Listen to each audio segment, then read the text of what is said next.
Imagine being an orphan struggling with life and then getting kidnapped at the age of 7. You would think, what could be worse? But that was just the beginning. The ones who kidnapped you were mad scientists who experimented on you, implanting minerals from the gate and monster cells inside you, slowly turning you into a chimera hunter. They forced you to fight monsters for 70 years, and when your body started to fall apart, they abandoned you in a dungeon to die. But little did they know, they had also implanted the power of an immortal monster within you. That power revived you and turned you human again. Well, this is the tragic story of our main character, who now stands at a crossroads with two paths ahead, one of revenge and the other of forgetting everything to live a normal life in the dungeon. If you guys think this story is good, then make sure to like and subscribe this channel. Then let's start. One day, a sudden tear appeared in the sky, forming a blazing red cross-shaped rift. Its edges crackled with energy, radiating an ominous glow as if the heavens themselves had been split apart. On that fateful day, everything began to change. From the ominous rift in the sky, a gate tore open, flooding the world with chaos. Swarms of monstrous insect-like creatures poured out, their wings beating furiously as they descended upon the earth. And with their arrival, destruction followed. From beyond the rift emerged a world that would later be known as the Demon Realm. From its depths, ferocious and merciless monsters poured into the human world, their presence bringing chaos and ruin wherever they went. In humanity's darkest hour, certain individuals awakened with extraordinary abilities. These chosen ones, known as hunters, rose to stand against the monstrous threat, wielding powers that defied ordinary limits. These hunters were individuals who had awakened to the power of mana, granting them extraordinary abilities that set them apart from ordinary humans. With the emergence of these empowered individuals, humanity finally found the strength to fight back, launching a counterattack against the monstrous invaders. As the years went by, the scars of war slowly began to fade. Cities rose once more from the rubble, rebuilt under the warm glow of a new dawn. Though countless challenges still lingered, life gradually found its rhythm again. At the very least, some people were able to reclaim and enjoy a semblance of normalcy. Peace was fragile. The threat was never truly gone, as monstrous creatures continued to emerge, forcing humanity to remain vigilant and ready for battle. To combat the relentless waves of monsters pouring into the world, warriors fought fiercely, determined to hold the line and protect humanity from annihilation. With a fierce cry, the warrior swung his weapon, striking at the monstrous abomination before him, its gaping maw lined with jagged fangs and filled with unblinking eyes. Every blow was a desperate attempt to keep the horrors at bay. Despite their bravery, there was a critical problem. The number of hunters who naturally awakened their powers was far too few to match the overwhelming tide of monsters. Thus, in response to this dire shortage, something new was created, a force born out of necessity to stand against the relentless threat. It was none other than artificial life, beings created by human hands, their glowing eyes and formidable presence signaling a new weapon in the fight for survival. This creation was known as the Chimera Hunter, a powerful artificial warrior, forged to annihilate monsters with unmatched precision and devastating force. The experiments utilized grim materials, corpses of death row inmates and animals, serving as the foundation for creating these artificial warriors. They also incorporated rare minerals harvested from deep within the gates, their otherworldly energy serving as a vital component in the creation process. Monster cells were added to the mix, infusing the creations with the power and ferocity of the very beasts they were designed to hunt. In a desperate bid for survival, humanity pushed the limits of science and morality, fusing the remains of beasts and humans within ominous laboratories to forge weapons capable of turning the tide. These advancements made it possible to mass-produce chimera hunters, ensuring a steady army of artificial warriors to confront the monstrous threat. This alliance was hailed as the perfect fusion of the scientific and hunter communities, combining intellect and combat prowess to create humanity's ultimate line of defense. This collaboration significantly reduced hunter mortality rates and saved countless lives, marking a turning point in humanity's battle for survival. Decades later, under the quiet of night, an illegal chimera research lab operated in secrecy. Inside, a weary worker sighed, muttering to himself that he only had one last subject to check before he could finally head home. In the B-18 high-grade chimera storage, two researchers moved cautiously down the dimly lit corridor.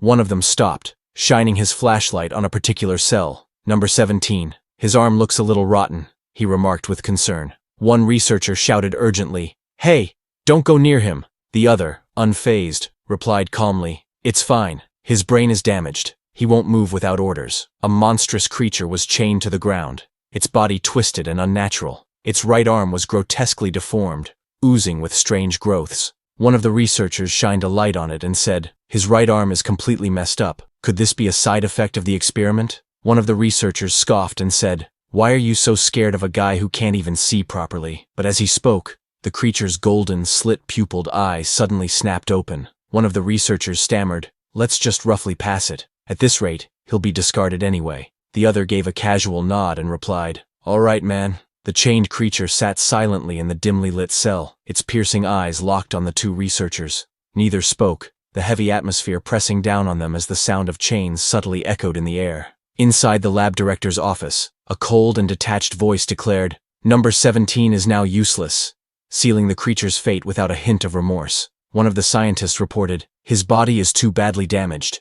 If it were any other one, it would have died already." The lab director, seated behind his desk, responded coldly, "How much longer does it have?" One of the scientists replied, "A month at most." The other nodded in agreement, adding, "I agree." The man smirked slightly and said, "Deploy him in this gate blockade operation. Have him guard the rear when the hunters retreat." Under the dim, cold light, the chained beast lay battered and bloodied. Directors commanded researchers to do not input a return command. Far away, in the scorching skies of the Demon Realm's Rocky Mountain region, the ground cracked beneath a lone figure. Golden streaks of power burst through the air. From the red sky above, a massive golden-scaled beast dove with its jaws wide open, teeth glinting menacingly. Its roar shook the heavens as it descended upon the horned figure below. Number 17 braced himself, his clawed legs digging into the ground as golden energy swirled around him. Blood ran down his back, but his eyes were fierce. The golden beast lunged, but Number 17 swung his massive claw and ripped it apart in midair. Suddenly, the ground around him shattered violently as fiery projectiles rained down.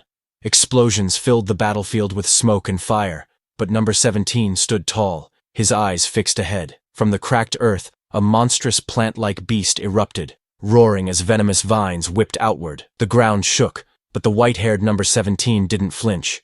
His massive, clawed limbs crushed the earth as his glowing eyes radiated killing intent. With a burst of power, he launched into the sky, leaving a blazing trail behind him. The plant beast recoiled in fear, but it was too late. Mid-air, Number 17 twisted and struck, his claws slicing the monster apart, chunks of red flesh raining down across the battlefield.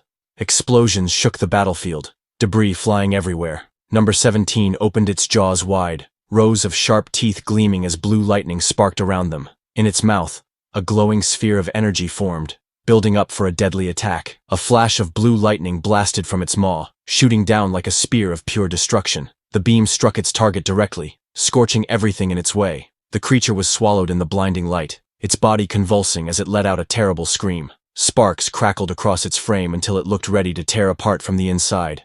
The battlefield lay in ruin, streaks of lightning still crackling in the air as the dust settled. The group stared at the lone figure ahead, their gazes filled with awe. "Amazing," one of them breathed, unable to hide their astonishment. "To annihilate so many monsters with a single attack," another remarked, his voice tinged with respect, as expected of an S-class chimera hunter. The man glanced at the swirling, fiery portal in the distance, his expression tense. "By the way, there's no sign of the gate closing. It's the third day," he said gravely. But then, another guy in a calmer tone told him to don't worry too much, saying, "No matter how many monsters pour out, as long as we have that S-class chimera, we can hold out indefinitely," he declared confidently. But as he spoke, a towering mass of monsters surged upward like a dark tidal wave, racing toward Number 17 standing defiantly at the peak. That man gripped his weapon tightly, the steel gleaming under the ominous crimson sky. "We just have to," he muttered, bracing himself for what was to come. "We just have to," he said, before swinging his blade in a swift, deadly arc. Green blood splattered as the monster was cleaved apart. "Deal with the stragglers that get through." The gate pulsed ominously, its swirling darkness framed by a blazing crimson glow. An unsettling hum filled the air, as if the portal itself was alive and waiting to unleash what lay beyond. A voice rang out urgently. "Red gate disappearance signal confirmed." The tension in the air thickened as the man in the long coat tightened his grip on his weapon. His eyes locked forward. "It's here," he said, his tone calm yet edged with anticipation, as the last remnants of slain monsters littered the ground around them. "All right, retreat! Everyone, exit through the gate!" The order rang out with urgency as boots pounded against the ground, their wearers sprinting toward safety before the portal closed. A clenched fist smashed forward with explosive force, the impact shattering the surface it struck as shockwaves rippled outward. Number 17 continued fighting. A massive red and blue creature attacked fiercely, its claws striking down at number 17 on the ground. Two hunters sprinted away from the scene. One of them, a red-haired woman, called out, "Wait, aren't we taking that number 17? The dark-haired man beside her replied without slowing down, "They said not to retrieve him." The red-haired woman questioned in disbelief, "Isn't that expensive?" Meanwhile, number 17 with piercing yellow eyes struggled under the crushing grip of the massive red and blue claw. "They said its lifespan was over anyway," the man's detached voice replied. As they sprinted toward the gate, the red-haired woman's voice wavered with guilt. "I feel kinda bad. If it weren't for him, the damage would have been immense this time." The dark-haired man shot her a sidelong glance and replied bluntly, "Why worry unnecessarily? You know those guys are practically inorganic." His words were cold, stripping away any sense of individuality. Number 17 was trapped in a crushing grip, blood dripping where the claws dug into its flesh. The enemy's hold was unyielding, as if determined to never let it go. But with one brutal strike, number 17 tore the limb free, spraying white fluid across the air. The blood-soaked figure, hair whipping wildly, stood tall despite the chaos. In the silence that followed, only one truth rang in number 17's mind: they're monsters. The mission was simple: protect the hunter's rear at all costs. The battle raged on. Number 17 tore through enemies, severed limbs flying across the ground. It stood firm, holding the line so others could move forward safely. A monstrous jaw lunged toward it, glowing eyes filled with hunger. But before it could bite down, blue lightning crackled through the darkness. Power surged from number 17, a sphere of energy blazing in its grasp. Its golden eye gleamed fiercely under its horned crown, as it unleashed a colossal blast of blue and white energy. The ground split open, debris flying high as the destructive beam ripped everything in its path apart. Even as smoke and lightning filled the battlefield, a calm voice echoed in its mind. "Do you understand?" Wrapped in a green poisonous mist, number 17 staggered forward, bleeding heavily. Blood dripped from its jagged teeth, its claws still raised, refusing to surrender. Through the haze, the words pulsed in its head: "There is nothing else. When the mission ends, you don't return." The comms crackled with number 17's cold report: "Retreat route secured." Its severed claw fell heavily to the ground, lifeless. The mission was complete. Around it, the battlefield was covered in green monster blood, bodies piled in broken heaps. At the center, number 17 lay battered and dying, while the remains of a severed claw rested beside him. With massive, slime-covered number 17 loomed in the light, its jagged teeth bared as thick green fluid dripped from its body. In his mind, a voice instructed him that return is not permitted. On this day, the final mission report for Chimera Hunter number 17, who met its demise, was recorded as follows: number of hunter deaths, 0. The battlefield was littered with the corpses of countless monsters, their twisted forms sprawled in heaps across the cracked earth. In the foreground, the massive segmented body of a slain creature lay still, green blood pooling beneath it. At the center of the carnage, a lone figure remained motionless, surrounded by the remnants of the brutal fight. The once towering threat had been eradicated, leaving only silence in its wake. Total number of monsters subjugated, 1,823. The staggering count was a testament to the scale of the battle. One hunter against an overwhelming tide of monstrosities, leaving behind nothing but carnage. At the moment of death, in number 17's mind, fragments of an unrecorded past began to surface. It recalled that it had once been a complete human, and that it was kidnapped at the age of 9. Starting from that memory, a panorama of number 17's life began to flash before its eyes. Unfortunately, number 17's damaged brain couldn't fully comprehend the meaning behind those scenes. It calmly watched its past life unfold. 79 years ago, at the District 13 orphanage, a man stood outside holding a baby. Looking down at the child, he read softly, "The child's name is..." 70 years ago, a boy sat silently on a chair, his head lowered. A man stood before him, scolding, "You hit a friend with a stone because they teased you a bit? How many times has this happened now?" The boy remained wordless. Snow fell quietly outside as the doors slammed shut with a loud bang. "We can't keep you anymore." With those words echoing in his mind, the boy stepped out into the falling snow, arms crossed against the cold, leaving the orphanage behind. The boy collapsed face first into the snow, his breath visible in the cold air. a looming shadow stretched over him, hinting at someone, or something, approaching. One of the men scoffed, remarking on how, in the slums, children could be found rolling around in the snow. Another voice followed, cold and transactional, asking, "How much is all this?" Strapped to a cold metal table, the boy lay motionless, his limbs bound by restraints and electrodes fixed to his skin. His mouth was gagged, preventing any cry for help. A gloved hand loomed over him, holding a syringe filled with a mysterious purple liquid. From somewhere in the room, a voice questioned with chilling detachment, "Is it a new experimental subject?" In a dimly lit laboratory, several scientists stood around the restrained boy, discussing his identity with clinical detachment. "What number?" one asked. "It's number 17, another replied without hesitation. A quiet observation followed, laced with grim certainty. Spells must have been cast to ensure there was no chance of escape. One of the masked scientists gave a curt order. "Okay, record it." Another, holding a clipboard, noted in a clinical tone, "Number 17.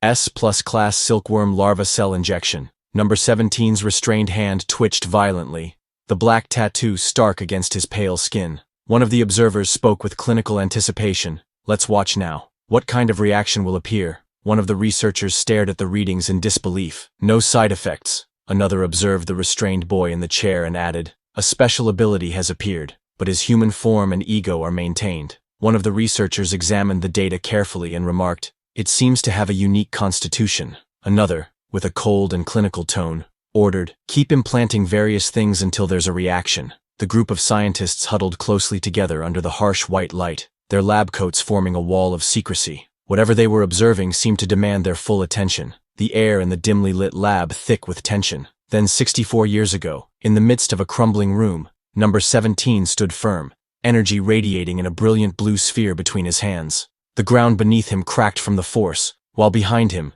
two figures struggled, one coughing on the floor, and another cowering in fear. In front of him, a beast with golden fur and a spiked crest loomed, the tension between them crackling in the air. A massive, horned insect-like creature with a yellow and black armored body charged forward at full speed. Its jagged jaws were wide open in a feral roar, sharp fangs bared, and its bladed wings cut through the air as it hurtled toward its target with deadly intent. The blurred cityscape behind it made its speed and ferocity even more terrifying. The monstrous hornet lunged forward with blinding speed, but suddenly a brilliant sphere of blue energy comes towards it. The intense light illuminated its snarling jaws and menacing stinger, moments before the inevitable impact. Number 17 extended his gloved hand toward the incoming force, blue energy swirling violently at his command. Sparks of flame danced along his arm, and the ground beneath his feet cracked and splintered from the sheer power radiating outward. The woman, clutching a young girl tightly in her arms, looked up with a relieved smile. Her voice trembled with emotion as she said, "Thank you for saving me." The fear in her eyes was slowly replaced by gratitude, while the child held on to her quietly, still wary of their surroundings. One of the uniformed men, his shoulders heavy with guilt, looked at the number 17 and said, "I'm sorry to put such a burden on a child like you." Number 17, his face calm and voice steady, simply replied, "It's fine." The scene shifted to a pair of sturdy black boots stepping onto the cracked ground, the words, 59 years ago, marking the moment. Number 17 stood in the middle of a ruined battlefield, surrounded by shattered debris, the severed limbs of monstrous creatures, and craters embedded in the ground. His mind felt clouded, his thoughts fragmented. Why am I here?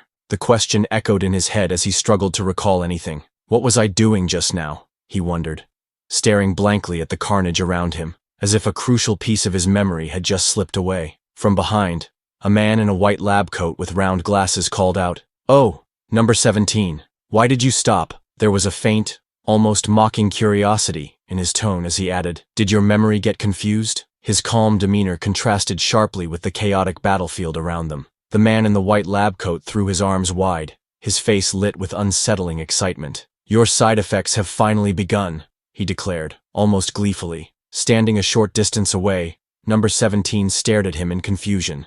His thoughts clouded. "Side effects?" he echoed silently, unsure of what the scientist meant. The man in the lab coat carefully documented his observations, noting, "As a result of implanting over 500 types of monster cells for 15 years, 54 years ago, deep within a secret laboratory, relentless experiments took place. The result was extraordinary, a being with power beyond measure, possessing at least an S-rank hunter classification. his true strength practically incalculable. Now, bound in heavy chains and drenched in blood, Number 17 sat restrained in a chair, his monstrous aura radiating in the dim light. The scientist, unable to hide his manic pride, declared him the lab's greatest success. 20 years ago, a gloved hand held out a piece of raw meat, the gesture deliberate and coaxing. "All right, Number 17, good boy," the voice called out softly, as if speaking to something dangerous that needed careful handling. The young woman flinched back in shock as a large bird-like creature with sharp features and blazing orange eyes lunged toward her.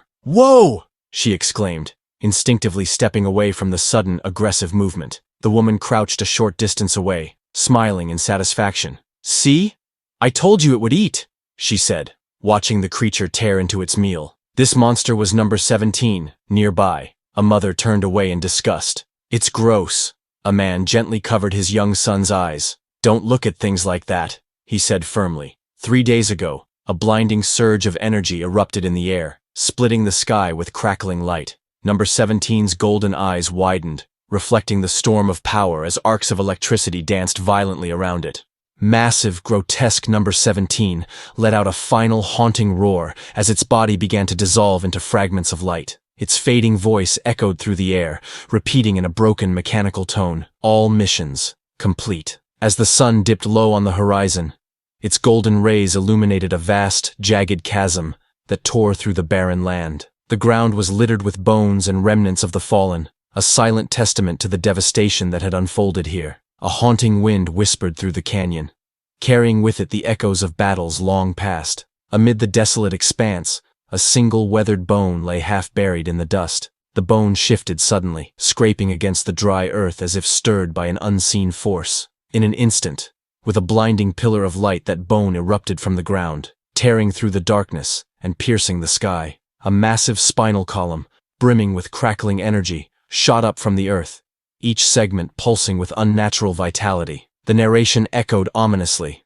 This was no ordinary relic. It carried within it the combined power of 527 different types of monster cells, a grotesque fusion of countless creatures' strengths. Its skeletal frame continued to assemble, ribs locking into place around a dark, pulsating core. This abomination was no mere monster, but Chimera Hunter Number 17, a weapon forged from the cells of hundreds of deadly beasts, reborn for one purpose alone. From its spine and ribs, sinewy cords of muscle began weaving into place, twisting and binding together with unnatural speed. The once lifeless bones pulsed with grotesque vitality, each fiber brimming with monstrous power as the creature's body took shape. A blinding explosion erupted, flooding the darkness with searing light. Then bare feet touched down softly on the cracked ground, the air around them still hazy with lingering smoke from the explosion. He looked down at his hands in disbelief, his voice trembling. What is this? The unfamiliar warmth of flesh replacing what he had once been. A haze of confusion filled his mind as he took in his transformed body. Human again now? He asked himself, the words barely more than a whisper. Bathed in the warm glow of the rising sun, he stood at the center of the barren land, his shadow stretching long across the cracked earth. The massive stone arch framed the light behind him, as if the world itself was announcing his return. Revival. The man stood there, looking down at himself in disbelief. His voice trembled as he wondered if he had truly returned to being human again. He looked at his hand, noticing the monstrous claws that had formed. Although he appeared human, he realized that the monster cells within him still remained, meaning he couldn't truly call himself human. Reflecting on the situation, he thought that a lot of time must have passed, and since the lab hadn't come to retrieve him, something unusual was going on. He realized he had been discarded. The experimental number once engraved on his wrist had vanished as well. Looking at his hand, he wondered if this meant he was finally free, no longer bound to the lab or its control. Thinking about the nature of this power, he concluded that such a transformation could only belong to an immortal-type ability. He understood the nature of the ability. It allowed the body to revive up to 3 times, as long as its core remained intact and wasn't destroyed.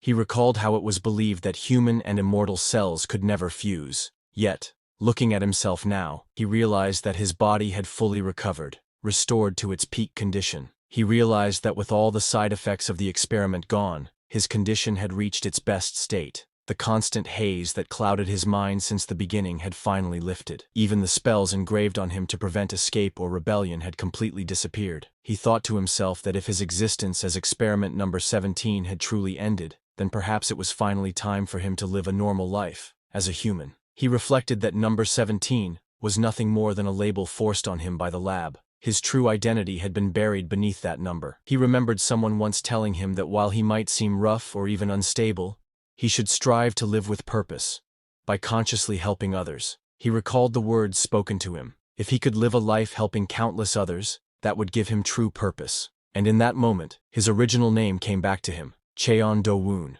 He scoffed at the idea, calling it nonsense. To him, the thought of helping others felt meaningless. After all, how could an orphan who grew up in the slums possibly be capable of saving anyone else? It didn't make sense. He stood at the edge of the cliff, staring into the vast horizon as the sun set. With his thoughts heavy, he questioned what path he should take now. The idea of revenge echoed in his mind, tempting him as a possible answer. He realized that revenge wasn't something he could pursue blindly. It required a clear target standing before him, someone to focus that rage upon. He admitted to himself that the events which had once fueled his hatred now felt so distant that his desire for revenge no longer burned as fiercely. Besides, there was no way for him to return to the human world at this moment. He decided that if he lived long enough, he would eventually cross paths with them again. For now, he pushed the thought aside, telling himself he would deal with it when the time came. He narrowed his eyes, his gaze firm and focused as he looked down on his lower body. He stood tall, his back to the setting sun as its light shone through him, casting a powerful silhouette. In silence, he faced the horizon,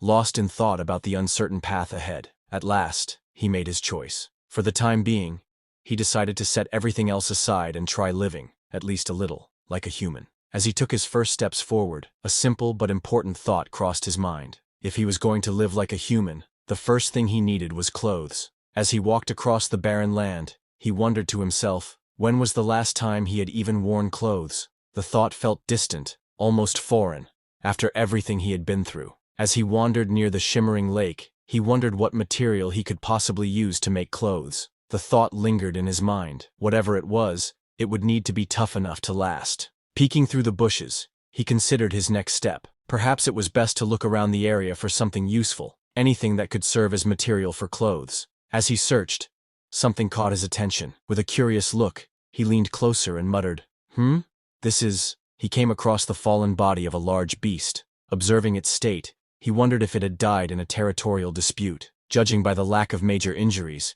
he concluded that it must have been an exceptionally strong creature. Looking closer at the creature, he realized the truth.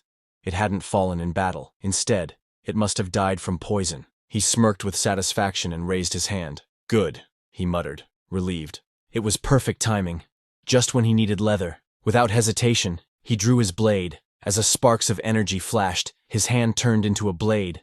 This was another creature's power he got. Holding the curved blade firmly, he muttered with a faint smile, I guess I'll need a blade to make it easier, right? He recalled the lessons he had learned back at the lab. First, cut the belly straight, then make incisions along the limbs, right? He muttered to himself, visualizing the steps in his mind. With a determined look, he nodded to himself and said, Okay, let's try it. As he pressed the blade down, blood unexpectedly seeped out, making his eyes widen in shock, and the next second, his body was suddenly enveloped in a surge of dark gas that comes out of that bird's body. Eyes narrowing, he muttered in disbelief. This is... The air around him twisted violently as a sinister miasma spread out. His eyes widened in realization. Poisonous aura.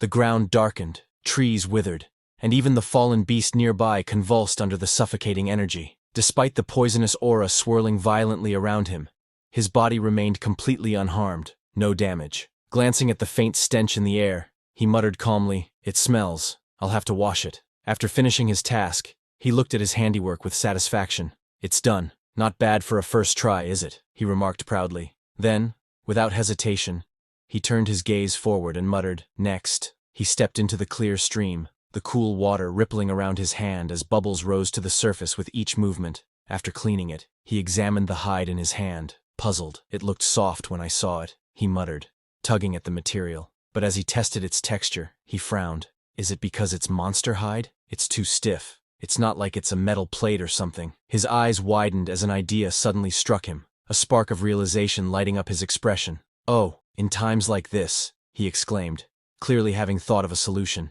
Without hesitation, he slammed his fists down on the monster hide repeatedly, using brute force to soften and shape it. The ground shook with each powerful strike. Panting slightly, he glanced at his work and muttered, "Is this how you tanned?" He wasn't entirely sure of the process, but reasoning aloud, he added, "Well, it must be, right?" He lifted the processed hide in his hands, giving it a gentle shake. A bright smile spread across his face as he thought, "Oh, it's done. It's soft." The once stiff monster hide had transformed into a smooth, pliable material, just as he had hoped. He nodded in satisfaction, holding the tanned hide. "Good," he murmured. "The size should be roughly this, right?" Everything seemed to be coming together just as he had envisioned. Just then, the bird beast which he just skinned, a small fire awaked on it, showing that it's alive. After cutting the hide roughly to size, he held it up with determination. But then, the fiery creature unexpectedly emerged from the ground, glaring at him with a fierce intensity. He didn't notice that, and with a burst of strength,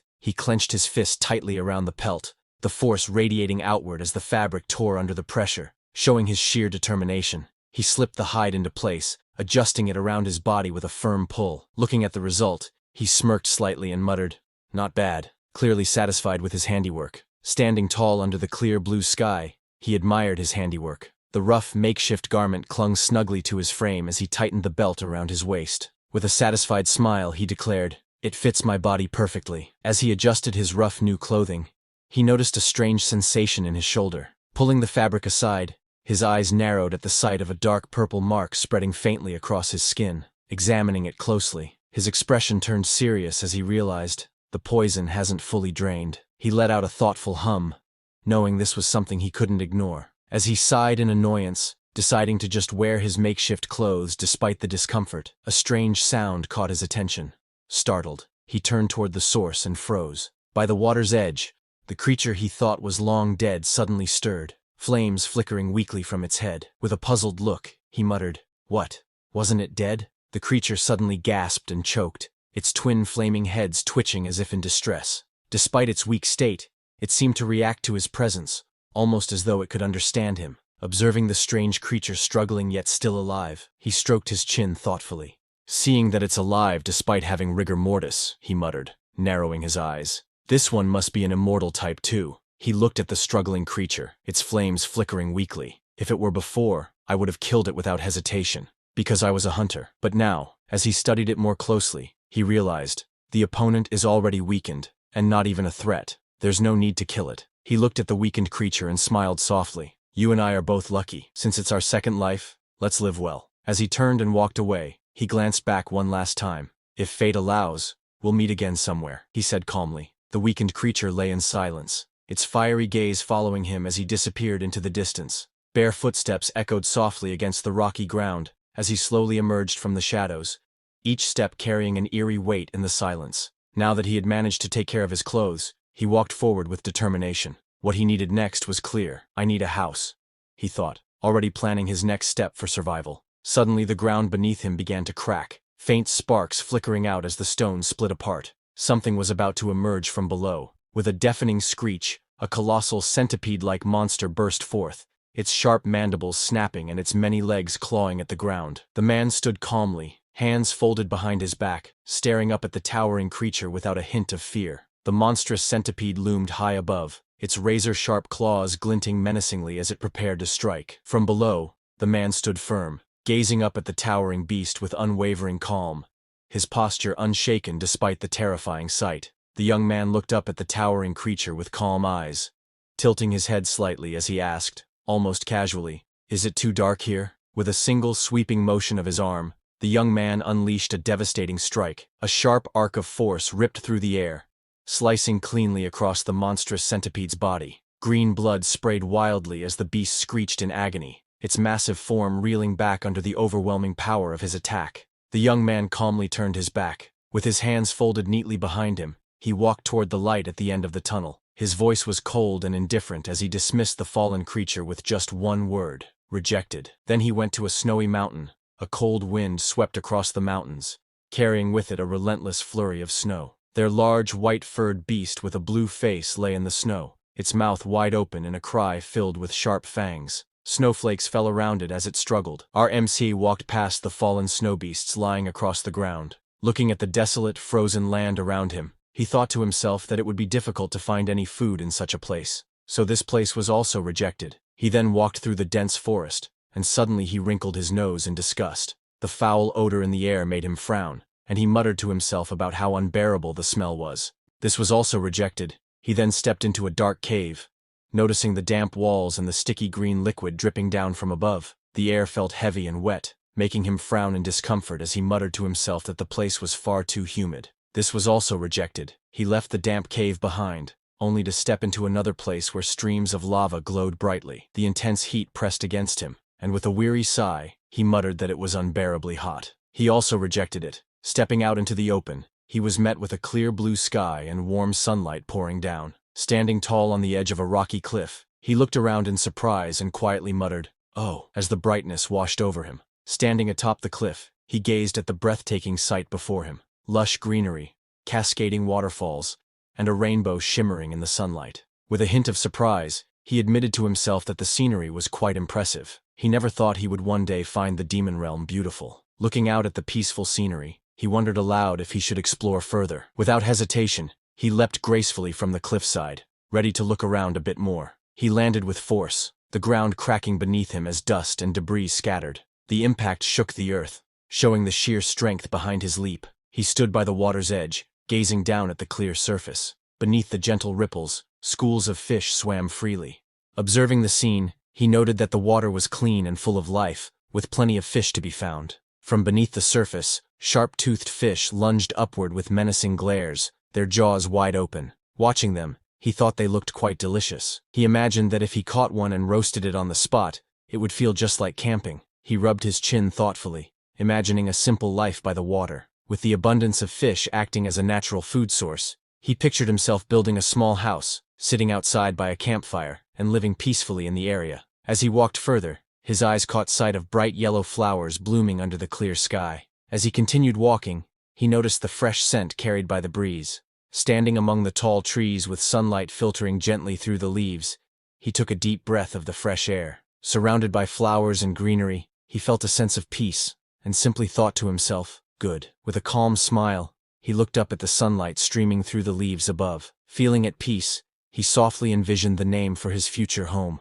Cheon Do-woon House. As leaves gently rustled down from the trees, a single word seemed to echo through the air: approved. At the same time, in that dungeon beneath the wide blue sky, leaves drifted gently across the open plains. The land stretched far into the distance, with mountains rising faintly on the horizon, as if marking the beginning of a new journey. Suddenly, cracks began to spread across the space.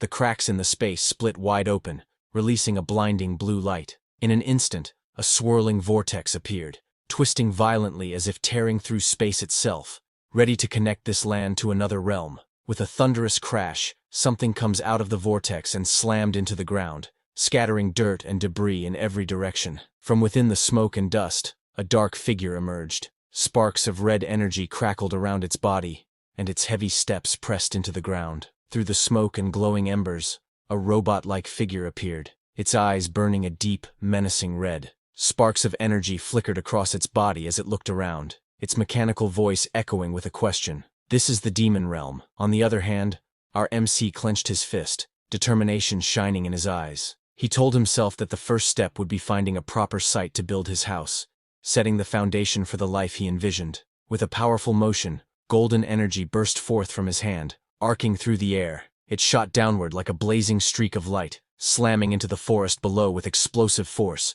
marking the spot where he intended to build his home. The golden energy struck the forest floor with blinding force, instantly slicing through the massive trees. MC surveyed the fallen trees and the cleared land with a nod of satisfaction. "This much for the site should be enough," he murmured, acknowledging that the space was now ready to begin the next stage of construction. With a wave of his hand, the logs floated up, bound by glowing strands of energy. He carefully separated the sturdy, well-preserved trees from the rest. MC stood with his arms crossed, gazing at the neatly stacked logs. "This many trees should be enough," he muttered thoughtfully. Then his eyes shifted to the stumps scattered across the clearing, a slight frown crossing his face. "Is the floor too uneven?" he wondered, already considering the next step in preparing the site. MC gripped tightly and pulled with all his strength. In an instant, the ground erupted with a thunderous crack as roots and earth were torn apart. Splinters, soil, and leaves burst into the air, the sheer force of his action flattening the uneven land beneath him. He looked over the vast cleared land, satisfied with the result of his effort. The once uneven ground was now leveled, open to the sky. He pressed his hand firmly against the wooden surface, his thoughts calm and focused. I just moved my hands and feet as my heart guided me, he reflected, allowing instinct to lead the way rather than overthinking. Balancing the massive log on one shoulder, he examined the ground carefully. First, I'll plant pillars at each corner, he muttered. The heavy logs sank into the ground with a solid thud as he planted them firmly in place. What do they call this? Free will? He wondered, a faint smile tugging at his lips. Despite the sweat on his brow, there was a lightness in his heart. Anyway, it's fun. Is it because it's my first time building my own house? He thought, feeling an unfamiliar sense of satisfaction. He moved quickly, almost like a blur, placing one plank after another with steady precision, straightening the base of the structure. Step by step, the house was beginning to take shape. He examined the sticky green substance oozing in his hand, its slimy texture bubbling faintly. Building walls, he muttered. Since there were no nails to use, he had to improvise. With a firm nod, he decided, I'll use snail-type monster mucus instead. He carefully pressed the logs together, using the thick green mucus as adhesive. Once it hardens, he thought, it'll be as solid as rock. A faint smile crossed his face as he added, waterproofing, in a way, as the bright sky, golden rays spilling down as the leaves rustled gently in the breeze. Now, for the finishing touches, he murmured, ready to complete his work. He looked up with a satisfied smile, hands resting on his hips as the sunlight shone down on him. Good, he said confidently. Most monsters won't even dare to approach. MC stood proudly in front of the small wooden hut, its walls reinforced with snail-type monster mucus, and decorated with silkworm larva's cocoon silk. Despite its unusual construction, he smiled with satisfaction. Quite cozy. I like it, he said, clearly pleased with his work. He stood in thought as he examined his work. But it's a bit lacking, he muttered to himself, a slight frown forming. It felt like something was missing, though he couldn't immediately put his finger on what it was. He pondered to himself, what was a normal human house like? His mind drifted back to a memory of a classroom. A teacher stood at the front, pointing to a projection on the screen. See, this is what a regular house looked like before the gate opened, the teacher explained, as the students watched an image of an ordinary home with people and a dog in the yard. He recalled the images from the educational videos he had seen back at the lab. In those recordings, families often gathered happily in their yards, children laughing, parents smiling, and even pets playing around. He glanced into the distance, watching the empty yard. That said, I can't raise human world dogs in the demon realm, he admitted to himself, realizing the harsh reality of his situation. Kneeling down and pressing his hand against the ground, he muttered to himself, plants? Should I make a vegetable garden? But what can I even plant in the demon realm? His eyes widened in realization, and with a sudden spark of inspiration, something had just come to his mind. He suddenly remembered something important. There was a snowy mountain nearby, he thought, eyes lighting up at the idea. Then, with a spark of excitement, he wondered aloud, should I plant mandragora? As snow whirled fiercely around the towering peak, the mountain shrouded in a relentless blizzard. The icy winds howled as if warning anyone who dared to approach. Mandragora's habitat lies in the deepest, mana-dense peaks of snowy mountains. But our MC trudged barefoot through the icy terrain, snowflakes swirling all around him. He muttered to himself with a shiver. Speaking of which, it's really snowing a lot. As expected of a snowy mountain, snow fell heavily around him as he looked up at the gray sky. A distant memory surfaced. It was snowing this heavily the day I was kidnapped to the lab too, he thought, the bitter recollection weighing on him like the icy flakes settling on his hair and shoulders. The memory replayed vividly in his mind. At that moment, back then, it was so cold he actually thought being kidnapped was a relief. Looking back, there are some good points about becoming a chimera, he thought. Unlike before, when the cold could strip away his life, now he felt none of its bite. Hunger and freezing, once constant threats, were no longer concerns. It was a grim sort of comfort, but a comfort nonetheless. The snowfall began to ease, the once blinding flurry now reduced to drifting flakes that swayed gently in the wind. Anyway, judging by the mana I'm feeling, I must be almost there, he thought. He stopped in his tracks, his gaze falling on the small cluster of vibrant green plants pushing through the snow, their leaves glistening despite the cold. Found it, he muttered with relief. Luckily, it wasn't a wasted trip. MC knows that plants in front of him has fragile nature. Mandragora are sunfish-like monsters, highly vulnerable to stress. They can die from even the smallest environmental changes. MC crouched in the snow, carefully examining the plants. If I'm going to relocate them, I guess younger, more adaptable individuals would be better, right? He muttered to himself. With a measured decision, he concluded, just 3 roots would be enough. As he yanked the mandragora from the ground, the realization struck him immediately. They're going to scream. I should have covered my ears. As he pulled the plant from the ground, instead of a scream, the little mandragora let out a soft sound. The small creature wiggled in his hand, its leafy head swaying and its round body covered in bits of soil. He blinked in surprise and thought, huh? What is this? He carefully pulled out another mandragora. The tiny creature blinked and let out a soft sound. He looked at it in surprise and thought, one more. He stared at the tiny creature in his hand and thought in disbelief, this one too. The little mandragora wriggled loudly, surprising him even more. He looked at the little creatures in disbelief and thought, no way. Are they? The tiny mandragoras wriggled in his hands, making soft noises. Watching them closely, he wondered, are they sleep-talking? It was well known that mandragora scream is actually a phenomenon that happens only when humans artificially cultivate them. It was revealed that in the low-mana human world, when mandragoras are placed under extreme stress, if they are forcibly pulled out, they let out a terrifying scream, and die as a result. MC observed that since this was the demon realm, the mandragoras didn't scream when pulled out. However, what puzzled him was their lack of resistance. At this point, they should have been struggling desperately to escape, yet they remained still. He suddenly realized the reason behind the mandragora's unusual behavior. Instead of resisting, they seemed to recognize him as kin. Because mandragora cells had also been implanted in his body, he calmly tucked the small mandragoras away, relieved by how easily they accepted him. With a faint smile, he thought that this worked out well. After all, it was better for them if they felt less stressed. MC began to imagine the possibilities for the future. Once the mandragoras had grown well, he thought, perhaps he could ask them for a few root tendrils to brew tea, or even enjoy their fruits as snacks. The thought made him smile as he pictured it vividly. He suddenly recalled an important fact. If the mandragora fruit was forcibly picked, it would become extremely poisonous. Realizing this, he concluded that he would have to persuade them kindly instead of trying to take it by force. MC stood on the snowy cliffside, his eyes narrowing as he listened carefully. From the distance, faint cries echoed through the mountains. It seems there are hunters nearby, he muttered. Though uncertain of their purpose, he couldn't understand why anyone would risk venturing into such a dangerous snowy mountain. He smirked with a confident glint in his eyes. Turning slightly, he asked aloud, almost playfully, shall I go grab some gatestone quickly? On the other hand, 2 men were fighting something. One of the men clenched his teeth in fury, shouting, damn it, to use us as bait and run off. His companion, gripping his weapon tightly, snapped back with urgency. They're coming again. The tension in their voices revealed just how dire their situation had become. From the darkness of the snowy forest, monstrous creatures lunged down upon the hunters with terrifying speed. The 2 men on the ground braced themselves, weapons raised, but the overwhelming number of beasts was too much. A monstrous snow beast lunged forward, its gaping jaws splitting unnaturally wide. Inside its maw, rows of razor-sharp fangs glistened, but what was even more horrifying were the writhing, fleshy tentacles that extended from its throat. The hunters were now face to face with a nightmare far beyond their imagination. One man thrust his hand forward, summoning a glowing blue barrier that blocked the charging beasts.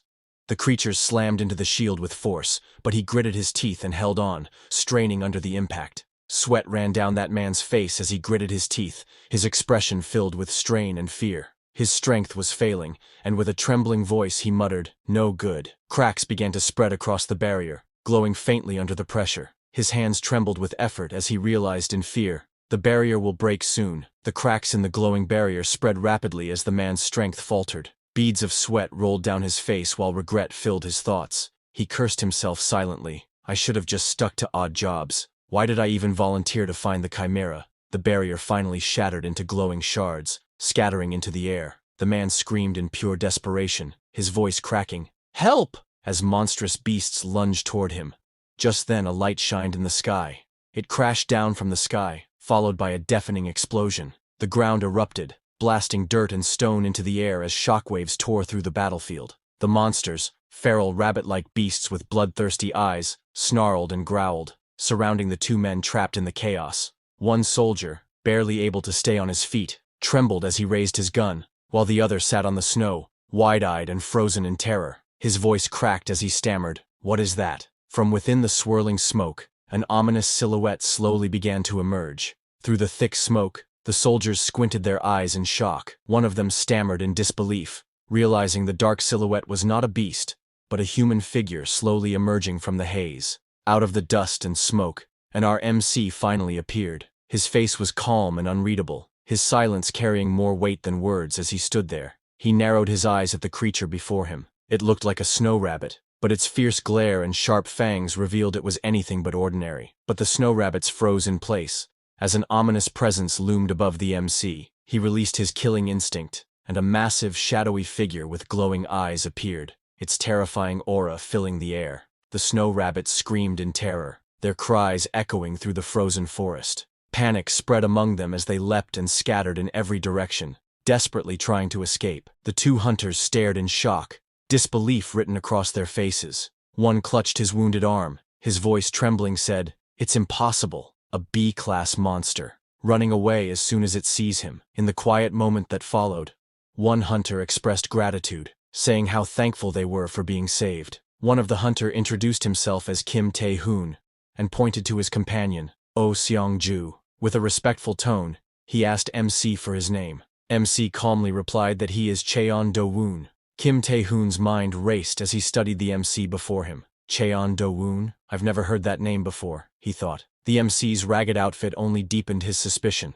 What's with those clothes? Could he be a reclusive hunter? MC couldn't help but question. Why are they here? From their appearance, they clearly seemed like a D-class hunter. There was no way they didn't know how dangerous the snowy mountain was. One hunter hesitated before replying that this is because of money. They told MC that a request had been issued to capture a chimera alive. The reward offered was said to be substantial. Hearing this, MC's eyes sharpened as he muttered softly to himself. A chimera, one of the hunter explained with a laugh that a test subject had escaped from the lab. It was said to be some kind of machine creature, and while fleeing, it supposedly jumped into a gate.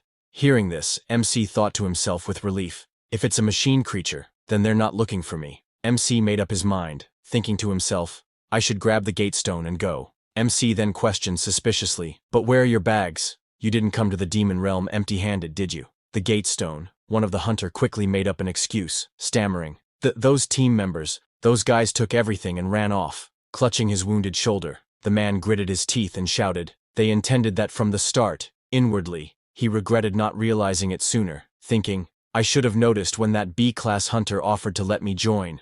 Those traitorous hunters laughed and fled, leaving monsters in their wake. Hearing that MC thought to himself, then the gate stone is with them. The nervous hunters, their bodies trembling from exhaustion, pleaded with MC. Don't you have any plans to return?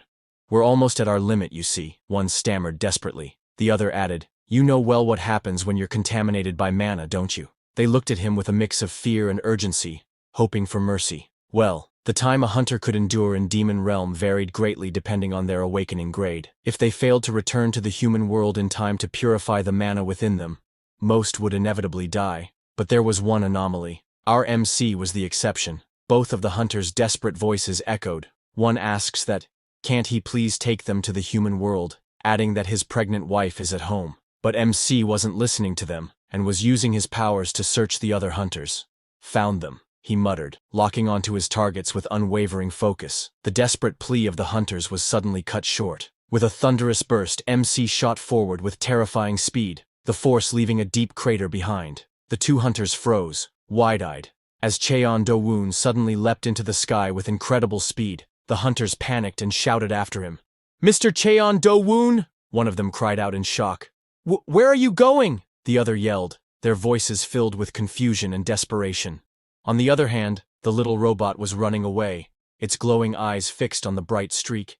It didn't say a word, only a quiet pause, as if processing everything it had just witnessed. The little robot reached at the edge of the snowy cliff, its small footprints trailing behind it. From above, it gazed down at the dark, thorn-filled forest below. Snow fell gently, but the eerie sight of the twisting shadows made it cautious. The robot quietly noted to itself that this place seemed very dangerous. From behind, a group of hunters spotted the small robot standing ahead on the snowy cliff. Seizing the moment, one of them shouted that this was their chance, and urged everyone to capture it quickly. Without hesitation, they all charged forward, shields and weapons ready. The small robot turned its head slightly, its glowing eyes steady as faint sparks lit up around its frame. In a calm yet ominous tone, it muttered, dangerous things.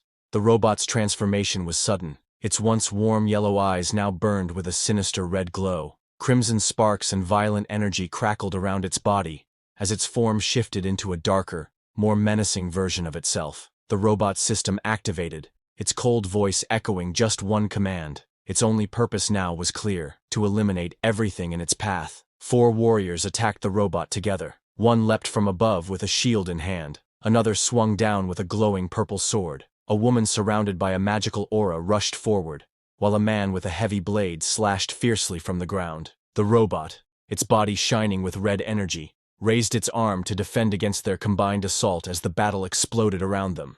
Sometimes later, our MC arrived at that place. He looked ahead with surprise. In a worried voice, he wondered if he had arrived just a little too late. He walked across the blood-stained snow, noticing the abandoned gear scattered around. From the scene and a return stone floating in air, he realized that all the hunters had already run away. The hunters had even left behind their luggage in their rush to escape. On the ground, mixed among the bloodstains, were both small childlike footprints and the tracks of animals. Seeing that, MC wondered if the creature had been fighting those hunters while changing its form. He remembered those hunters telling him that an experimental subject had escaped from the lab. It was a mechanical creature, and during its escape, it transformed and jumped into a gate before vanishing.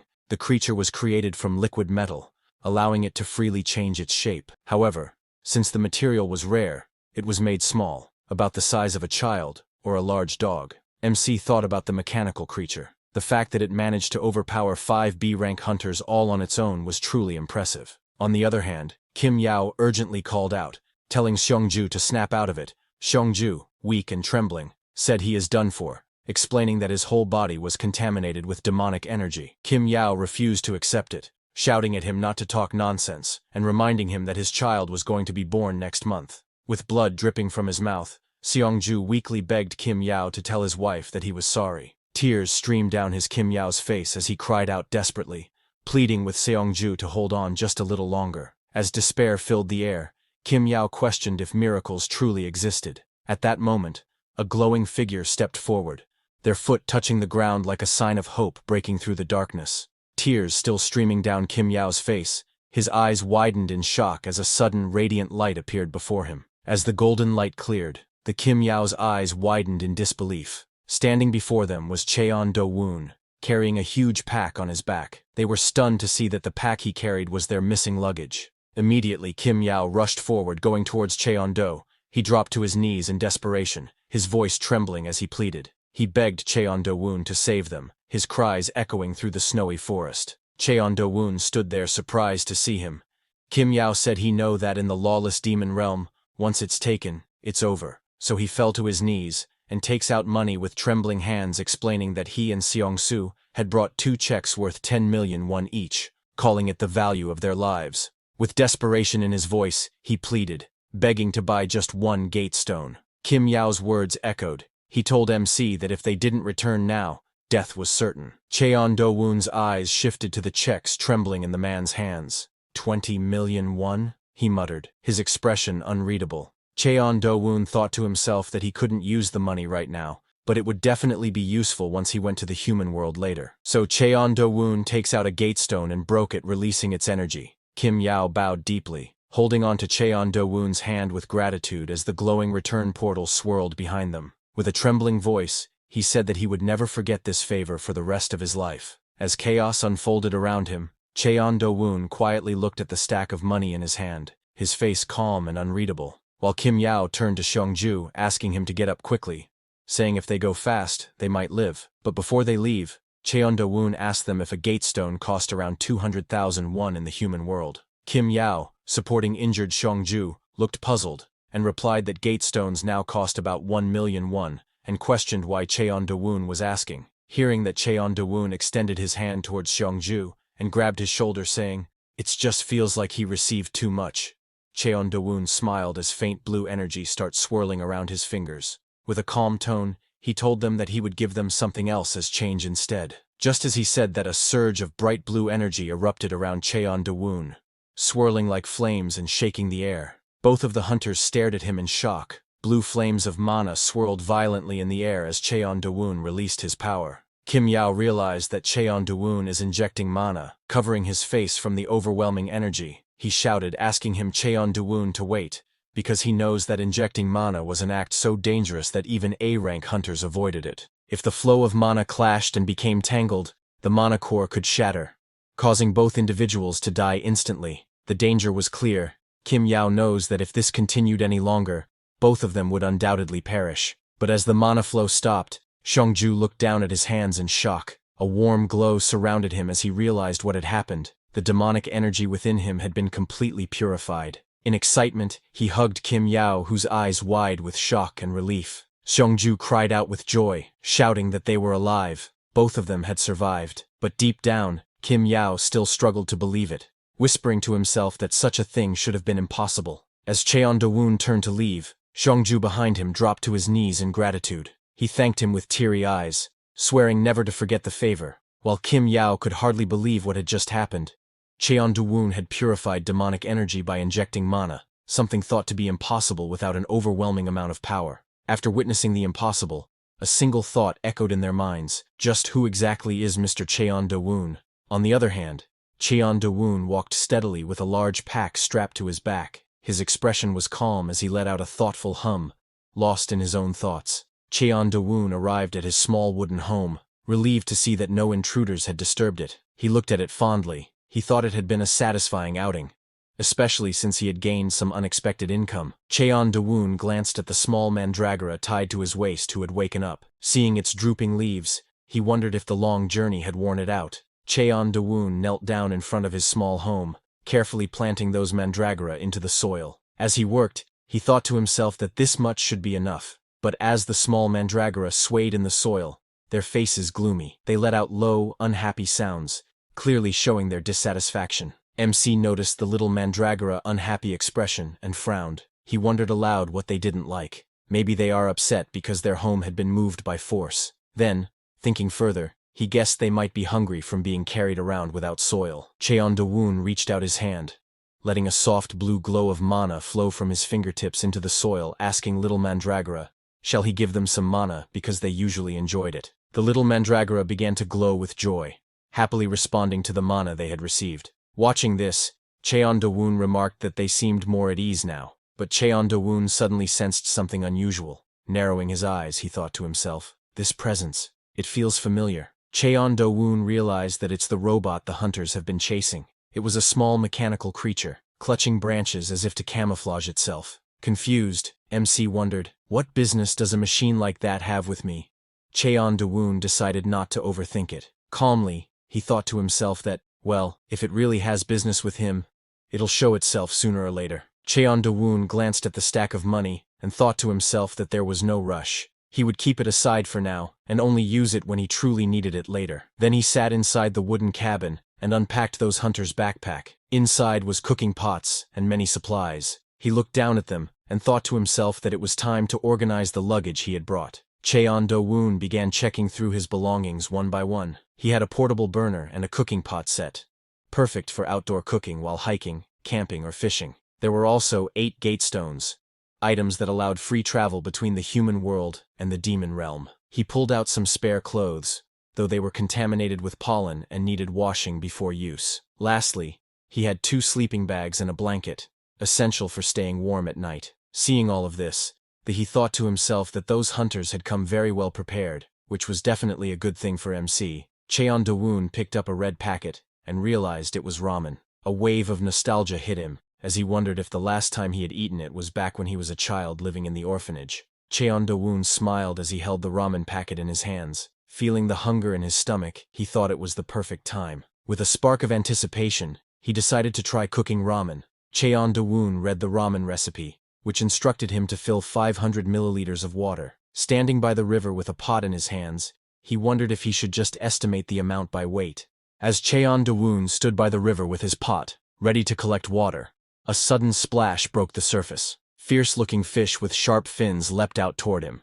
Cheon Do-woon, who held the pot of water, remembered that people usually add extra ingredients when cooking ramen. He thought that ramen would taste delicious with fish, and so strike with finger, killing the fish instantly. The recipe suggested adding ingredients like eggs or green onions for better taste. Cheon Do-woon noticed some roe and thought it should be fine to use as a replacement for eggs. Since there were no green onions around, Cheon Do-woon decided to use some other greens he found, thinking it would work just as well. Cheon Do-woon finished gathering all the ingredients, placing them into the pot. With everything ready, he decided it was time to head back. As Cheon Do-woon walked back with the pot in hand, a metallic foot appeared behind him. It was the little robot which stared in awe, its glowing eyes wide and leaves rustling faintly on its head. Holding its stomach as if overwhelmed, it muttered in disbelief, "That man is cooking." Cheon Do-woon lit the fire under the pot, carefully watching the flames rise. As he glanced at the instructions, he frowned slightly, realizing they didn't mention when the fish should be added.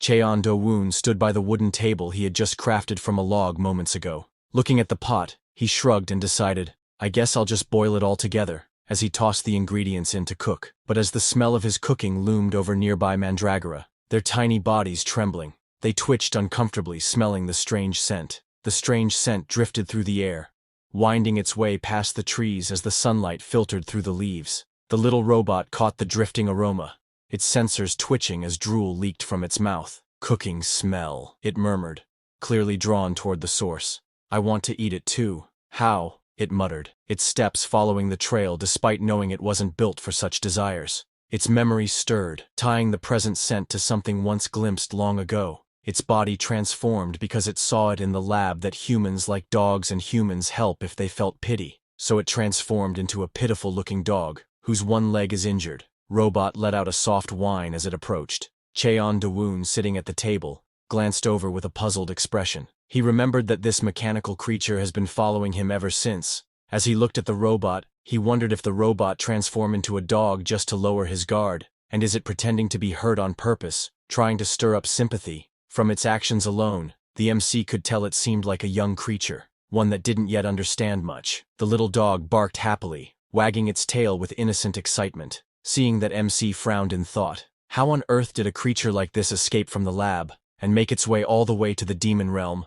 MC looked at the food and said it seemed ready. He asked the little dog if it wanted some too. The dog barked happily in response. Cheon Do-woon picked up his chopsticks and looked at the food, while the little dog stared eagerly at the bowl, drooling with sparkling eyes. Cheon Do-woon looked down at the strange, bubbling dish filled with odd ingredients, and wondered to himself if he should try eating it. He sat at the table, eating from the pot with his chopsticks, while the little dog happily munched on its own share from a plate beside him. As he tasted the food, his eyes widened in surprise, the flavor overwhelming him. Beside him, the little dog tilted its head in confusion, still chewing, while the Cheon Do-woon's thoughts echoed. This taste is... A memory of the past surfaced in his mind. He recalled sitting on the floor with his friends, all gathered around a steaming pot of ramen. Their faces were full of joy as they laughed and chatted. Cheon Do-woon slurped the hot noodles, sweat running down his face. His cheeks flushed, and steam rose around him as he struggled with the heat, but his expression showed pure enjoyment. Cheon Do-woon smiled softly as he tasted the noodles, thinking to himself that this was how it used to taste. In that moment, he remembered the ramen he had eaten when he was just 7 years old. While the sun set behind the mountains, shadows stretched across the forest. From within the trees, Cheon Do-woon's faint voice echoed just one word: delicious. Afterward, Cheon Do-woon stood with his hands on his hips, looking at the dog. He told it that if it was done eating, it could leave since he needed to clean up. The dog then turned and began walking away, while limping on its one foot. Seeing that Cheon Do-woon pointed out that the dog had been limping on its left foot earlier. The dog froze in shock, realizing it had been caught. With a sheepish look, it quickly changed the lead it was limping and walked away, while Cheon Do-woon watched with a knowing smile. Then Cheon Do went to a waterfall. After finishing the dishwashing, he wondered if he should start the laundry next. As he scrubbed clothes by the water, he thought about how he didn't have good memories when it came to pollen. Still, he knew he couldn't keep living in only leather clothes forever. With a small sigh, he reminded himself that he wasn't a caveman. He thought carefully to himself that if he hit the clothes too hard with the stick, they might tear. So, he decided to strike gently while washing them. But despite his earlier thought of being gentle, he ended up striking the clothes with little too much force. The ground cracked, rocks flew, and the impact shook the riverbank, leaving him shocked at what just happened. The stick slammed into the ground with overwhelming force, leaving cracks and debris scattered everywhere. He stared silently at the destruction, speechless at his own strength. He cleared his throat and tried to stay calm. Though one cloth had destroyed, he reassured himself that it was fine, because there was still one more left. But he narrowed his eyes and looked in his side in confusion. This time, That little robot had changed its form into a rock. He wondered to himself why that little robot kept following him around.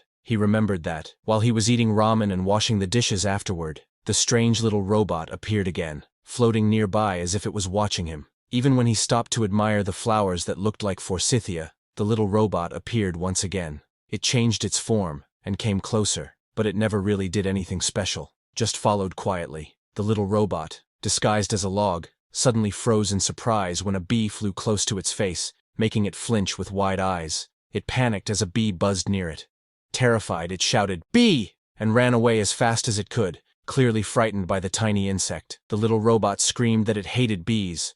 Watching its reaction, it seemed like its mental age was no more than that of a child under 5 years old. The little robot spoke in a mechanical and clumsy manner, its words stiff and unnatural, making it clear that it wasn't fully developed in how it communicated. Cheon-du realized that the young chimera had been forced to have knowledge injected into it. Because of this, it showed clumsy behavior and odd reactions, which were common side effects in young chimeras. Cheon-du looked at the flowers and commented, though a bit awkwardly, that the forsythia flowers were pretty. He acted as if he didn't see the little robot. Little robot peeked from behind the flowers, watching shyly. Then something later Cheon-du let out a sigh, realizing that doing laundry was harder than he expected. Still, he held up the clean, shining shirt with a small sense of accomplishment. He looked at the freshly washed shirt in his hands, and felt relieved. At least he had managed to save this one. He noticed the shirt looked a bit too small for him to wear. Since he had washed it so carefully, it felt like a waste. Deciding not to throw it away,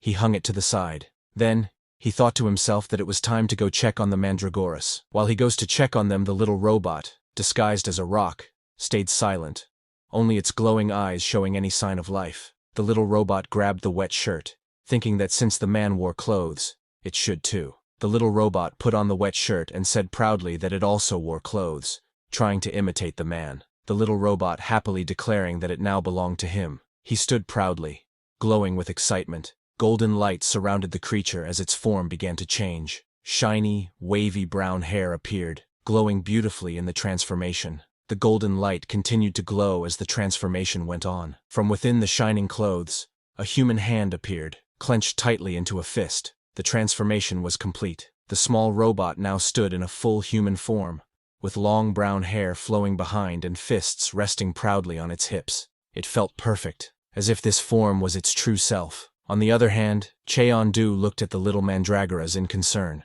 They kept acting weak, their leaves drooping as if they were wilting. Their roots also looked dry, making him wonder why they kept ending up like this. He found it strange, as he was sure he had pulled out all the weeds when preparing the field. While working, he suddenly noticed something unusual and muttered, "What's this?" As he tilled the soil, all sorts of things started coming out of the ground. He realized he should have been gentler while working through it. Shocked, he thought about how he had almost hurt the little mandragoras by mistake. He thought about making a proper vegetable garden in that spot. Estimating the size, he wondered if an area as big as his house would be enough.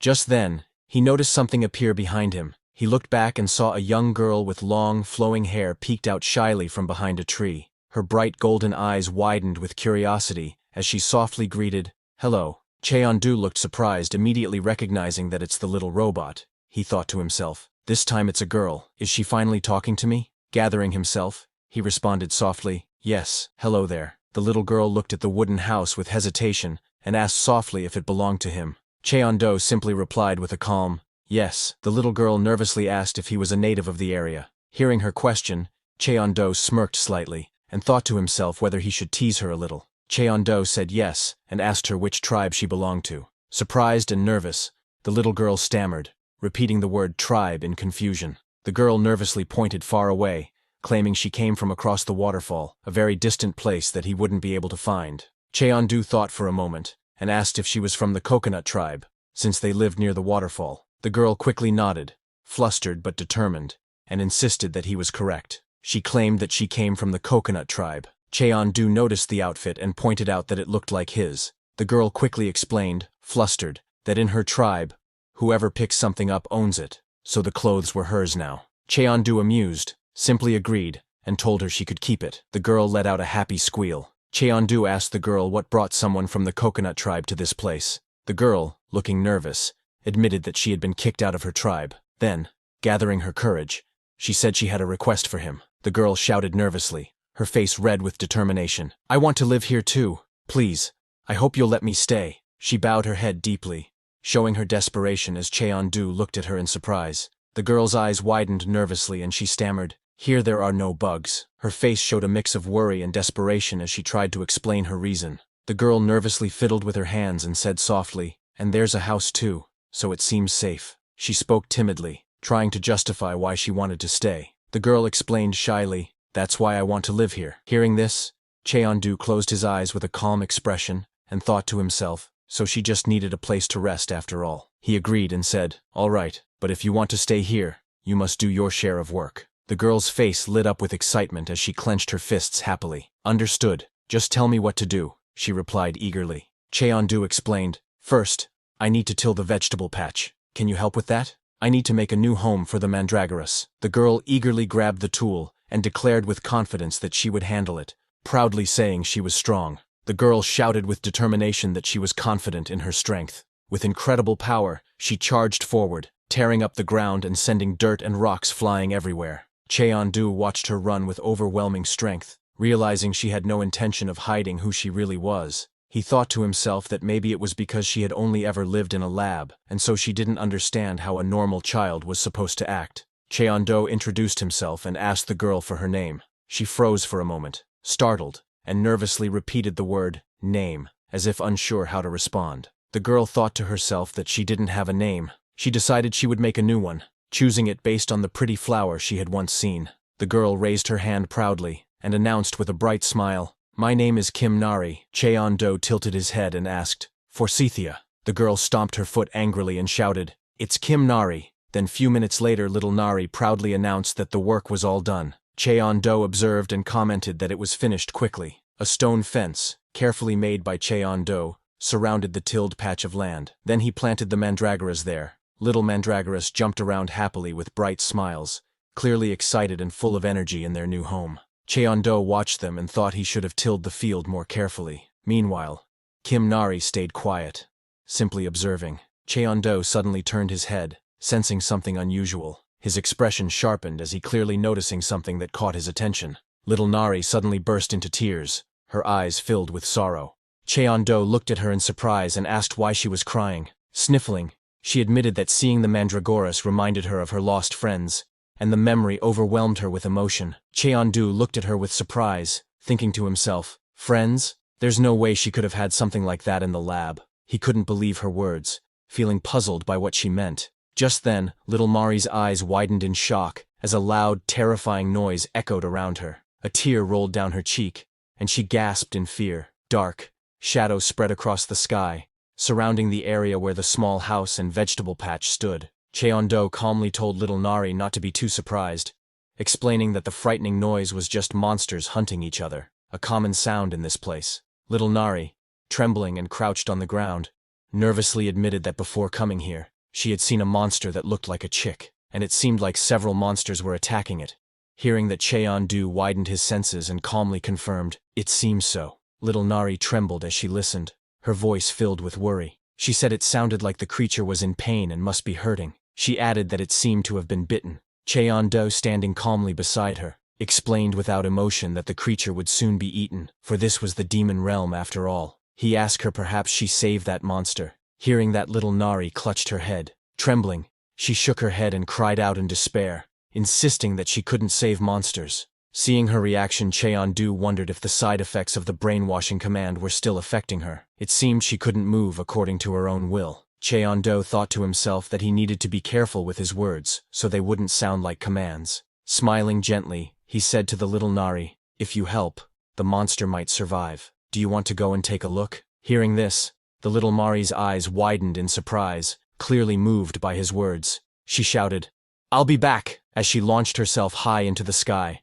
leaving Cheon-do watching her soar upward with determination. On the other hand, huge insect-like monsters with sharp wings and fierce eyes rushed forward aggressively, their movements fast and threatening as they filled the battlefield with danger. Their target, a small, fluffy creature, lay on the ground, weak and injured, its body trembling in fear. One of the giant insect monsters struck at it with a sharp claw, aiming to finish it off as the helpless creature cried out softly in pain. Just then, little Nari rushed in, shouting, Don't torment it! She struck the giant insect monster with all her strength, knocking it back. The small, fluffy creature on the ground looked up in shock as she defended it bravely. Little Nari clenched her fist tightly, determination shining in her teary eyes. With a firm resolve, she thought to herself, I will save it. A memory of past flashed in front of her eyes. In a dimly lit hallway, two children whispered nervously. Pointing at little Robot 1 asked if she had taken first place again in the rank battle. The other, sweating with worry,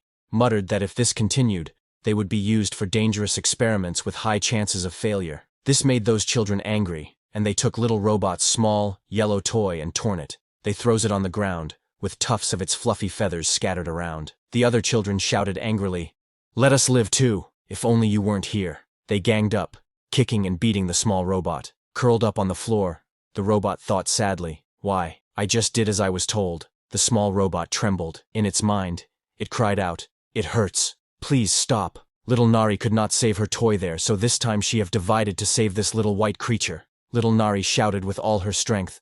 Stop! Her cry echoed as the ground shook. Green liquid splattered, and energy burst outward. The force of her will pushed against the chaos, demanding everything to come to a halt. She clenched her fist tightly, her eyes burning with anger and pain. She shouted that many people tormenting just one person was wrong. Her voice filled with the weight of her emotions as energy flared around her. Little Nari shouted with all her strength, declaring that ganging up on one person was a bad thing. With fierce determination she charged forward, her energy bursting out wildly as she struck against the attackers. On the other hand, Cheon-du knelt on the ground, gently touching the small mandragoras on the soil, giving them energy. Looking at them closely, he asked softly, Is it delicious? Just then, little Nari shouted loudly, calling out, Mister! Cheon-du, startled, quickly turned his head to ask her, but it froze mid-word. Little Nari's eyes filled with tears as she clutched the small creature in her arms. Panicking, she cried out. Little Nari held the small, injured creature tightly in her arms. Its eyes were swirling as if it had lost consciousness, and faint marks and bruises covered its body. Cheon-du tried to calm himself down, but then froze in shock. That tiny creature reminded him of the white monster with fiery eyes and a burning presence that he skinned before. He stared at the creature, a strange feeling creeping over him. It seemed familiar. Little Nari clutched the small creature in her arms, her face filled with tears and panic. She looked up desperately and cried out, calling Chen-du uncle, asking what they should do. With trembling words, she explained that the creature wouldn't wake up, her fear and helplessness clear in her voice. She cried out that it didn't look good, and asked fearfully if it was dying. Cheon-du walked toward her calmly, and told her that they should take a closer look. He slowly reached out his hand, blue energy swirling gently around his fingers as he prepared to use his power. He placed his glowing hand gently on the creature, blue energy flowing around his fingers. After checking, he sighed in relief and thought that, fortunately, the wound didn't seem to be fatal. He realized that every monster's magic carried a unique history within it, something that made each one different from the other. He noticed that the creature had shrunk in size, and its color had become lighter, but he was certain it was still the same immortal-type monster from before, now weak and barely conscious in the girl's hands. Cheon-du wondered why the creature had shrunk so much, and if its way of healing was different from his own. Meanwhile, the little Nari, holding the small creature in her arms, anxiously asked if it was truly dying. Cheon-du explained that the creature wasn't dying, but simply malnourished. He noted that it had shrunk because it hadn't been able to get enough food. Little Nari repeated the word, malnourished, in surprise, trying to understand. Cheon-du explained that he had given the creature some mana, so if they left it alone, it would recover on its own. Hearing that little Nari looked down at the creature quietly, her face filled with concern. She remembered her past where two children were very angry at her, and they destroyed her small, worn-out stuffed toy. Looking at that small creature, she remembered that She held up the small, weak creature with worry in her eyes. She pleaded that if they left it alone, it would surely die. Pointing out its condition, she compared it to a rice cake, limp and lifeless in her hands. Little Nari clutched the small creature tightly to her chest, her eyes filled with determination. She asked if she could raise it, saying she wanted to take care of it. Nervously, she promised that she would train it properly, and feed it well too. Her voice trembled as she asked if that would be okay. Cheon-du with a calm smile, and remarked that the creature might grow quite large in the future. Little Nari quickly insisted that she would only feed the creature a little. Cheon-du then allowed her to do as she wished. Hearing this, little Nari's eyes lit up with joy, and she asked in disbelief if he really meant it. Cheondu said yes, and suggested that she could let the creature roam around the yard and even guard the house. While they were talking suddenly, the small creature slowly opened its eyes, looking weak and confused. In a dazed voice, it wondered to itself, "Where am I?" And the next little creature suddenly jolted in shock as it noticed Cheondu standing in front. The small creature's eyes widened in alarm as it recognized the him. With a trembling voice, it thought to itself, "It's the one who took my skin." Back then, hearing the creature's voice, little Nari looked down. Her eyes lit up with excitement as she hugged the small creature tightly. Meanwhile, the creature's face twisted in fear and shock, sweat dripping down as it realized the danger it was in. Little Nari lifted the round creature high into the air with excitement, shouting that it was awake and even making dove-like noises. Meanwhile, the creature, sweating nervously, was shocked and confused. Wondering why a girl was in the demon world, little Nari hugged the little creature tightly with hearts in her eyes, happily shouting that it was finally alive. The creature, however, struggled and begged to be let go. Cheondu, watching this scene unfold, looked confused. The small creature screamed angrily, demanding to be let go. Hearing that, Cheondu's eyes widened in surprise as he realized he could actually understand what the creature was saying. Then something later, little Nari proudly announced that the small creature's treatment was complete. The round creature, now wrapped tightly in bandages, groaned in frustration, saying it couldn't move at all. With excitement sparkling in her eyes, little Nari looked at her uncle and told him she had already picked out a name for it. The little creature angrily shouted to be let out. Ignoring its protests, little Nari happily suggested naming it Coo, since it made cooing sounds like a pigeon. Cheondu, carrying heavy logs on his shoulder, looked over and simply said that the name wasn't bad. The small creature angrily complained about being named without permission. It reminded them that it already had a name of its own. Little Nari, however, simply looked at it curiously, unfazed by its protest. She poured a bucket of water over the small creature, thinking it was thirsty because it kept making noises. She believed giving it more water would help it stop crying, but little Nari panicked as she saw the creature puffing up like a blowfish and asked her uncle what to do. The little creature weakly begged for the water to stop. Watching this, Cheondu realized that Nari doesn't understand that creature's language.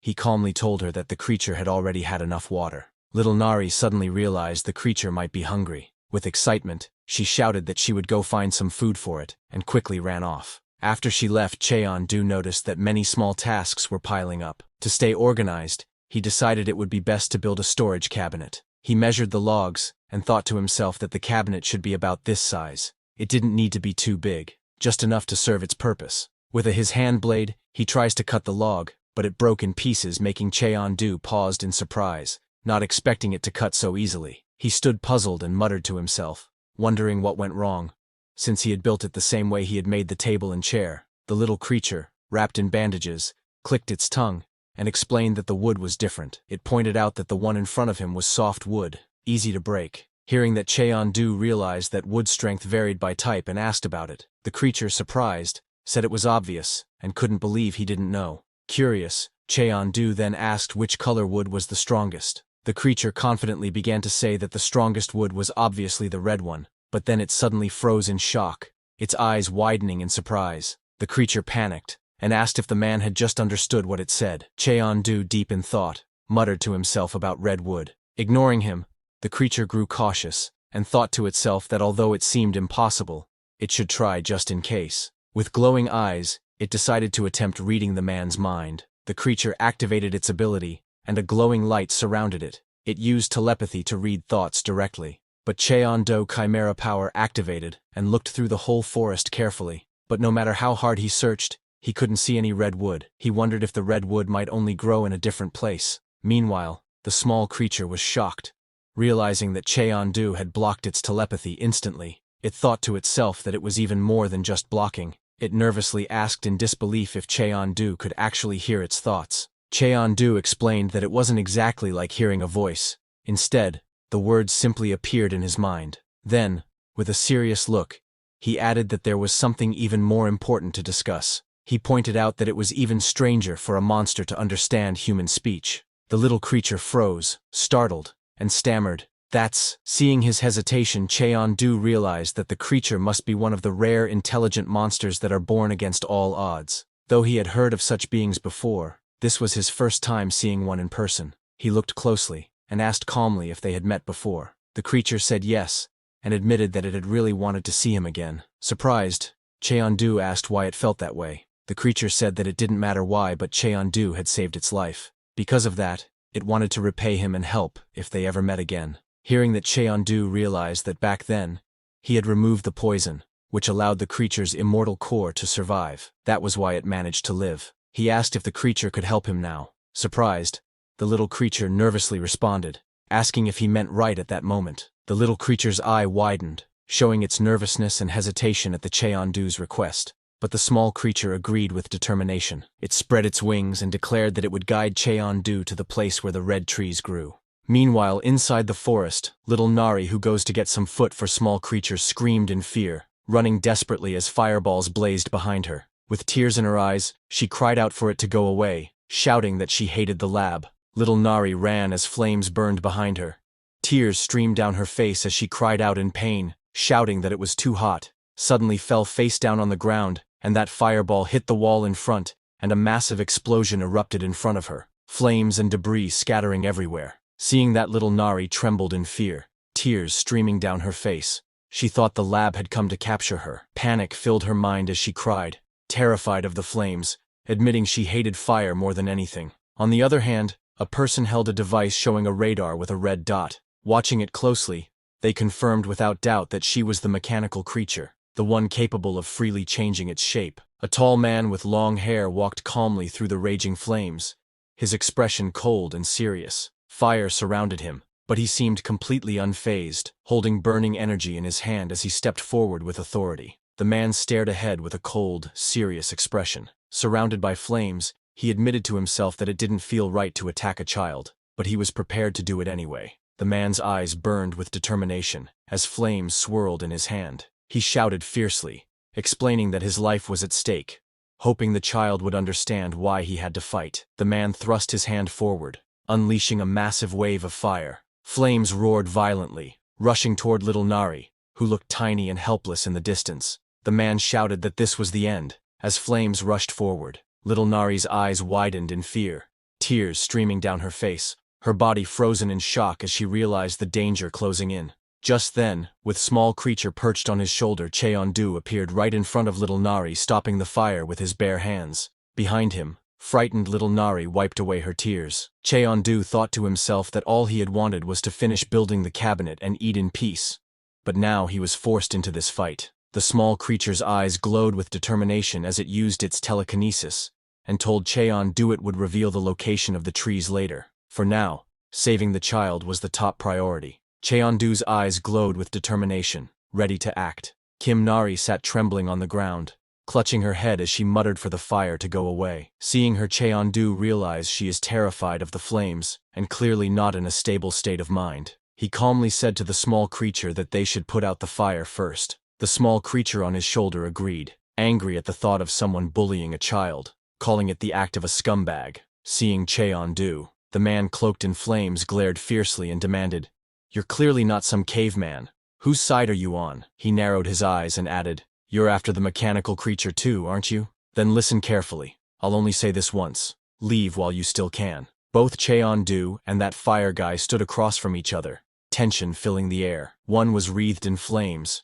while the other remained calm and steady. Breaking the silence, the Cheondu spoke firmly, "You talk too much." This made the fire guy, engulfed in flames, roared in fury. He shouted that his opponent was getting cocky, his rage spilling out with the fire around him. Then, with gritted teeth, he growled not to ruin the moment. Fire guy, consumed by fury and flames, shouted loudly for his opponent to get lost. With fire blazing around him, he slammed his hands into the ground, sending out a powerful fiery attack. Seeing that Cheondu stood firm with a serious expression, his eyes sharp with focus, he raised his hand and pointed forward, a bright blue light shining from his fingers. Cheondu pointed forward, releasing a powerful burst of blue energy that clashed against that fire guy's fiery attack. Cheondu's attack created a massive explosion of light and force as it hit the mountain behind the fire guy. An explosion erupted with a blinding light, shocking the fire guy. His eyes widened in disbelief as he muttered in confusion, "What the?" The fire guy's face twisted in shock as debris rained down around him. His eyes widened, and sweat ran down his face as he gasped in disbelief, too stunned to speak. Only a cry of alarm escaped him. As the dust and debris settled inside the massive crater, Cheon-do asked little Nari gently if she was okay. Little Nari replied she was fine now. She wiped her tears, her voice soft with relief. She said that uncle had put out the fire, feeling safer now. Looking at Kim Nari, Cheon-do spoke calmly. He told her that whenever she felt scared, she should face it directly and defeat the fear itself. Meanwhile, the fire guy lay battered and motionless on the ground. Cheon-do grabbed the fire guy by the hair and said firmly that when they woke up, they should knock it off, saying that he swung up that fire guy into the air. But just as he held the enemy up by their hair, paused, his eyes widening in surprise as he realized something was off. Cheon-do looked back and saw that the fire guy lay on the ground and his head now bald. Cheon-do looked at him in confusion and exclaimed, "What the heck is this?" That's all for today, everyone. Before we wrap up, I want to let you know that we've recently launched a membership program here, where you can enjoy perks like early access to videos and soon, exclusive content just for members. You'll also receive custom badges and emojis to enhance your interactions. If you're interested, consider joining our membership to enjoy these benefits. Check out the link in the description to join. See you all in the next video.